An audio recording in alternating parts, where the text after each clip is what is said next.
Prior and Alastair Cook have been watching with me.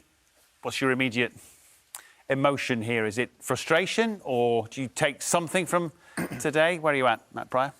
Well, your immediate emotion is disappointment, of course, because England have just lost the Test match, a very important Test match. Of course, going back to the beginning of this Adelaide Test, this was the one they were targeting to win. You know, this was their chance to get on the board, and it's not to be. So, as I say, the first emotion is very much one of disappointment, and then you think about, OK, well, what can you take from it? I think Butler, his resilience today was absolutely... It's been such a tough game for him. As an individual, he's got to... And you saw pictures of him there. He wasn't batting for his place or himself.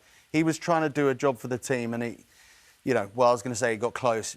It's still a long way off, but he'll take a huge amount from that. Yeah, and actually the body language of the Australians, the relief you could see in their faces and the jocularity once he'd gone, with respect to Broad Anderson, you could tell that they were feeling it a little bit until he trod on his stumps. They were feeling the pinch a bit. Well, you do in those situations because of the time you're in the field. Your mind wonders, is it one of those special days which happen, once or twice in your career?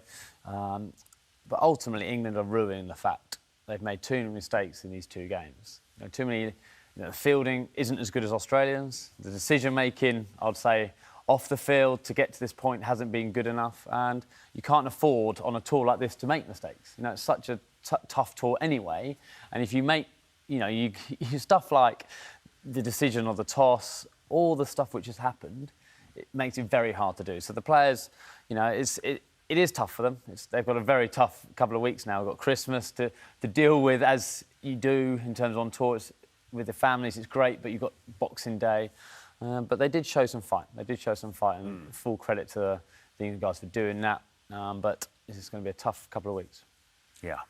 Look, if you've obviously had two heavy defeats, there are going to be shortcomings in each and both of those matches, aren't there? It's perhaps as much about not repeating mistakes, learning from them, watching what the opposition do well, picking up traits that you can fix, get better at for the remaining matches. It's obviously a 5-match series. You can't hang your head. I think Cookie's absolutely right. Before you even look at batting versus batting and bowling versus bowling on the two sides, it's England's unforced errors. Dropping 7 catches in 2 Test matches. That's a huge negative, and it's one that can be trained and practiced and shouldn't happen at this level, quite frankly. Taking wickets with no balls. The amount of no balls that are being bowled by this England team. It's those elements that will be as frustrating as, not leaving as well as the Australians or bowling a bit fuller and everything else. And people talk about 1%ers. Taking catches, that's a 20%er. So England aren't at a place where they're focusing on the 1% here and the 1% there. Get your 20% right first, and then you could go from there. But again, that's on the pitch. But I again agree with Alastair. Some of the decisions that have been made so far in these 2 Test matches. I mean, talk about putting yourself behind the 8 ball before you've even got on the pitch. It's been a real tough one. So are you both saying that they've essentially perhaps picked the wrong team for both of these 2 matches? Is that what you're alluding to in terms of decision-making? I would say so. Hindsight is the easiest place to come from, so we've got to... But we've gone into this tour with all the stuff from Chris Silver saying we're going to be the best prepared England team, we're prepared for this, we want to arrive with this, this and this.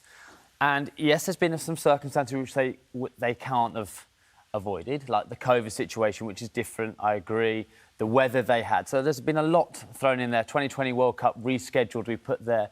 So we have to put that on the table. But they turned up to play the biggest Ashes match, first biggest Ashes game, which is the first one, where you set the tone when you start to get in the series, and played a bowling attack, in my opinion, not in my opinion, a bowling attack we never played before together. Now, where's the planning? Now, we talk about planning, but I can't see where that planning has got to. So that's the bit which I've found frustrating, in the fact that it's kind of simple mistakes, avoidable mistakes. Broad and Anderson, I don't think James was fit to play that game, so that's fine. So you there go for a guy who's got a good record at the Gabba, Stuart Broad, who is going to be, who can handle big situations, delivered for England past, and you don't play him. I'm sitting there going, really? Really, how's that decision been made? And that's why I think, you feel there, because that's just to me it was a no-brainer. I think in this case as well, we have to realise that there will be things going on inside the dressing room that the media won't know about, and nor should they, right? So we're sitting here hypothesising without all the information. But with the information we have, you turn up at, not wanting to go backwards, but you turn up at the Gabba and you win the toss on a green seamer. That's almost the effect of NASA. That stopped, the captain from making the right call. That's a bad call.